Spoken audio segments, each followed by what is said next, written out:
In a small village by the fields of Ethiopia, there was a poor man named Daniel Carter. Daniel did not have many possessions. All he had were his calloused hands from labor, a shabby wooden house on the verge of collapse, and a heart overflowing with love for his wife. His wife was Emily Carter. Emily was known in the village for her gentle beauty and bright smile. She had no gold or silver, no silks or fine clothes. But a single glance from Emily was enough to warm anyone's heart. Their life was poor, but it was filled with happiness. Every morning, Daniel would take his old hoe and work for the wealthy families in the village. He worked from sunrise until the shadows of dusk stretched long, with every coin he earned. Daniel thought of Emily. I must buy rice and salt so my wife will have food to eat. At twilight, he returned home. Emily was already waiting by the fire. Their simple meal might be rice mixed with sweet potatoes or boiled vegetables, but both ate with joy. Emily smiled, her eyes tender. Eat more, my dear. I cooked with all my heart. Daniel held his wife's hand, his voice deep and warm. We may have little, but I feel it is enough. You are the greatest treasure of my life. They loved and trusted each other. Villagers often said, their house is poor, but always full of laughter. But that simple happiness caught the eye of another man. Right next to Daniel and Emily's shabby home lived a wealthy man named Richard Miller. Richard owned vast fields, livestock, gold, and silver, and was considered the most powerful man in the region. He was tall, handsome, dressed in fine silk, and walked with pride. One day, Richard saw Emily when she went to the well for water. Her worn-out dress could not hide her radiant beauty. A greedy thought flashed in Richard's mind. That woman must belong to me. I will marry her, make her my wife. From that day on, Richard began carrying out his scheme. Whenever Daniel went to work in the fields, Richard came knocking at the small wooden house. Emily stepped out, surprised. What brings you here? Richard gazed at her, his eyes full of hidden intent. Emily, you are so beautiful. But it is a shame that the clothes you wear are so old. A wife who is truly loved by her husband should be dressed in new silk gowns. And Daniel, he is too poor, unable to buy you even a single dress. Emily startled slightly, her brows furrowed. Do not speak that way. Daniel loves me. We live happily together. But Richard would not give up. Every day he came. Every day he repeated the same words, worn-out clothes. Your husband does not truly love you. If you were my wife, you would have the finest gowns in the land. At first, Emily brushed it off, but his words dripped into her heart like water on stone. Doubt began to creep in. That night, when Daniel came home, Emily looked at her husband and softly said, Daniel, my clothes are so old now. I want a new dress. Can you buy one for me? Daniel smiled gently. He reached out, touching her hair. You do not need a new dress. To me, you are already the most beautiful woman in the world. Emily froze. His words did not bring her joy. Instead, they stirred dissatisfaction. She turned away, her voice filled with reproach. Then you must not love me. If you did, you would have bought me a beautiful dress. Daniel fell silent.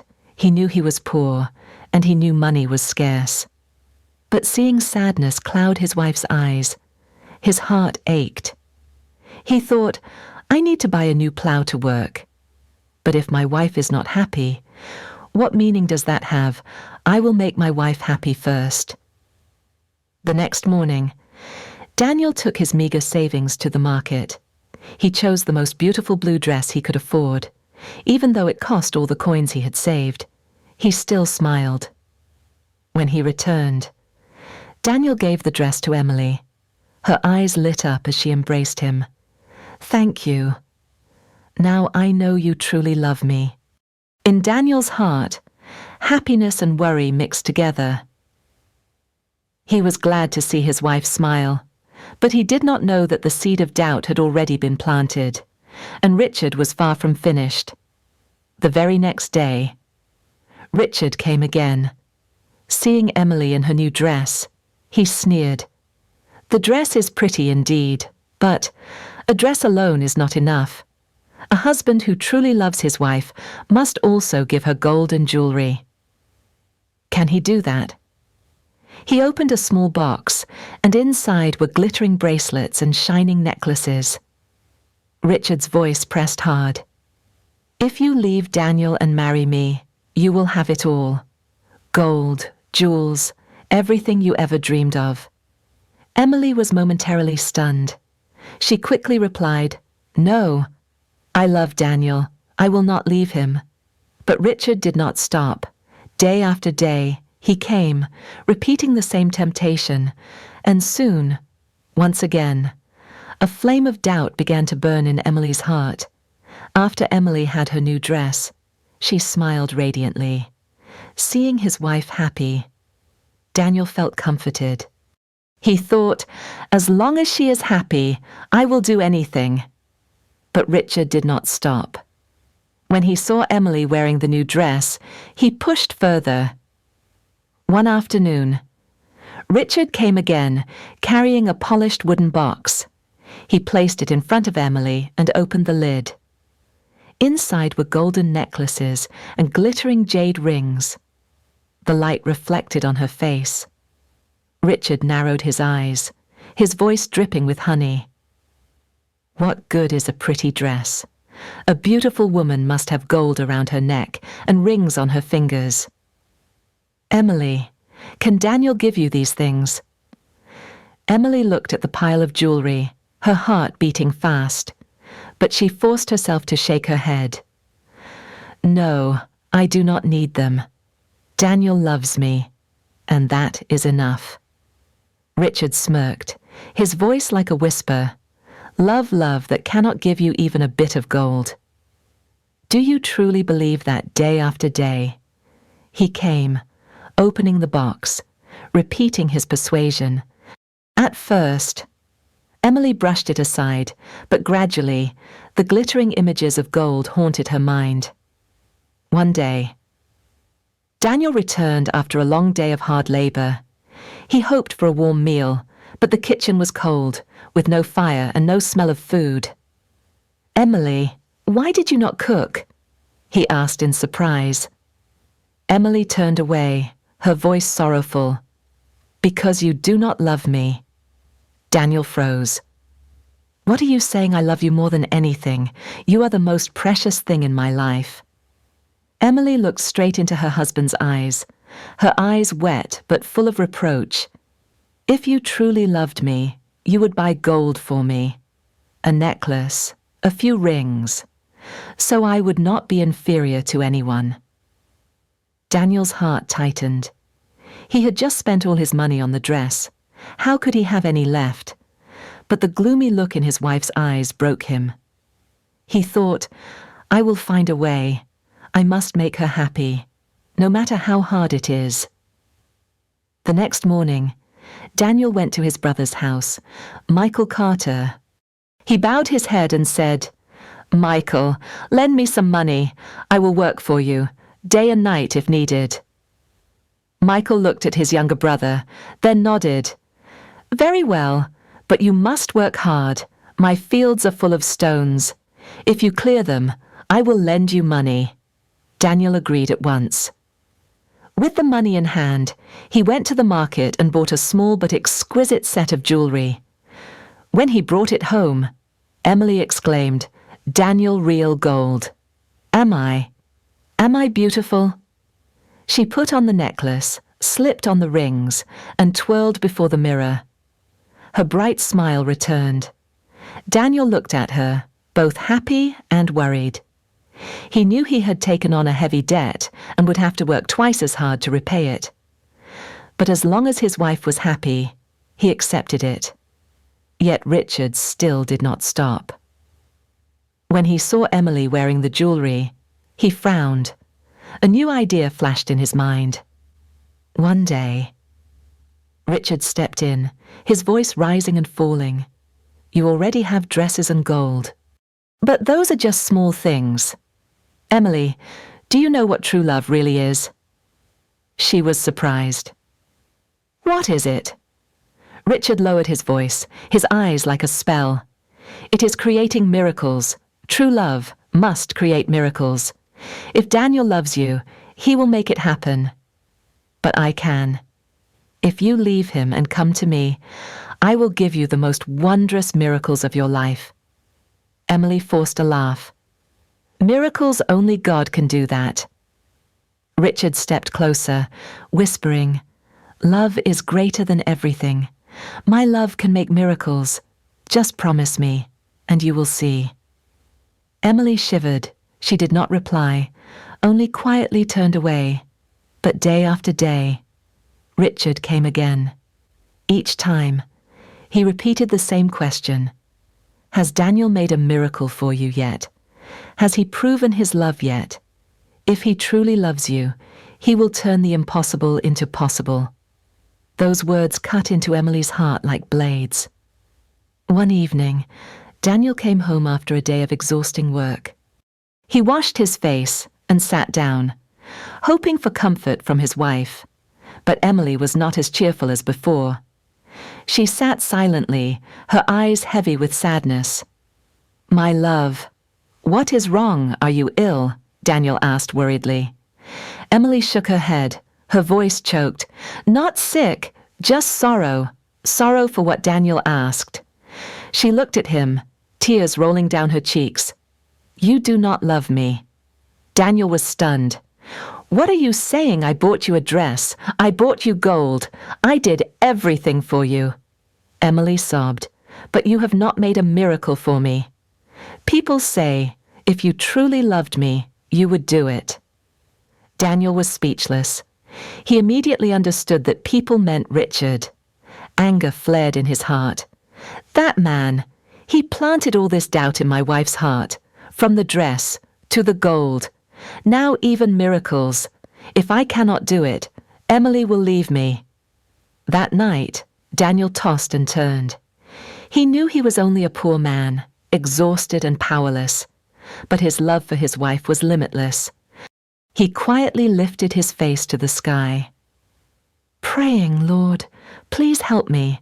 Please give me the strength to perform a miracle so I can keep the wife I love." He did not know that prayer was about to open a turning point, and a true miracle was about to appear. The next morning, Daniel left the house while the mist was still thick. He went to his brother's field to work as a hired hand, hoping to pay off his debt. The ground was covered with scattered rocks. Daniel bent his back, sweat falling like rain. By noon, he sat under a tree to rest. His body was tired, his arms worn out, but in his heart, he thought only of Emily and the fear of losing his wife. Suddenly, Daniel heard a noise. A stranger appeared, mysterious in appearance. The man leaned on a staff, his eyes shining as if he knew everything. "Who are you?" Daniel asked in surprise. The stranger smiled. "I am a sorcerer. I know what your heart desires, and I bring you a gift." He pulled out 2 small wooden staffs and handed them to Daniel. "These are magic staffs. The first one, when it touches a person, will turn them into a donkey. The second one, when touched again, will turn them back into a human." Daniel's eyes widened, filled with both amazement and joy. "Really, this is true magic." The sorcerer nodded. "Use them wisely." Daniel clutched the 2 staffs, his heart overflowing with gratitude. He thought to himself, "God has heard my prayers. Now I can keep my wife and punish the one who tried to sow division." He ran home, calling out loudly, "Emily, come quickly. I will show you a miracle." Emily stepped out, still doubtful. A miracle! Are you serious? Daniel raised the first staff and gently touched his wife. In an instant, Emily turned into a donkey. She brayed. Ah, staring at her husband in confusion. Daniel quickly used the second staff. In the blink of an eye, Emily turned back into a human. She gasped in astonishment. Daniel, you truly performed a miracle. Daniel sighed, his eyes locking deeply into hers. Yes, I prayed. And God helped me. Do you believe now that I love you? Emily burst into tears, throwing her arms around him. I believe you. I was wrong to doubt you. Daniel spoke softly. But Emily, you must know one thing. The one who planted doubt, the one who wanted to steal you from me, is Richard. Do you remember the dress, the gold, and now the so-called miracle? All of it came from him. Emily lowered her head, her face burning with shame. I know. I am sorry. I listened to him, and I doubted your love. But I swear, I will never listen to him again. Daniel nodded and placed the first staff member into her hands, while he hid the second carefully on the roof of their house. If you are truly sincere, use this staff to punish him. The next day, as usual, Richard came again.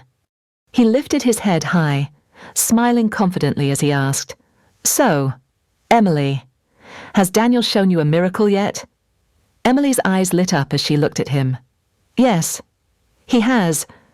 And now, I will show you something wondrous. She raised the staff and touched Richard. Instantly, he turned into a large, strong donkey. Emily laughed aloud. This is the miracle you wished for. She led the donkey out to the field where Daniel was working. Daniel saw it and smiled with satisfaction. Good. Now he will work to atone for his deeds. From that day on, Richard, in the form of a donkey, was forced to labor endlessly. He had to carry stones out of the field, haul grain to the market, and bring heavy sacks of flour back home. Thanks to the donkey, the work became much easier. Daniel quickly repaid his debt to his brother, and even had extra. His family rose from poverty to comfort. Years passed, and the donkey grew old and weak. Looking at it, Daniel felt pity. After all, Richard was still a man. Quietly, he took out the second staff and touched the animal. In an instant, Richard returned to human form. But he was no longer the young, handsome man he had once been. Now he was old, hunched, with white hair and weak breath. Daniel looked at him and said firmly, Richard, you have paid the price for your greed. You wanted to steal my wife, plant doubt, and destroy happiness. Such sins cannot be forgiven. But I do not wish to kill you. Leave this place. Never again look at my wife or any other woman with greedy eyes. Richard bowed his head, his face full of humiliation. He stumbled away, never to return. Emily held Daniel's hand tightly, her eyes brimming with love. Daniel, from now on, I will never doubt you again. You are the greatest miracle of my life. Daniel smiled, embracing his wife. And you are the reason I have the strength to overcome everything. From then on, Daniel and Emily lived happily together. They were no longer poor as before, but the most precious thing was not fine dresses or gold, but trust and steadfast love.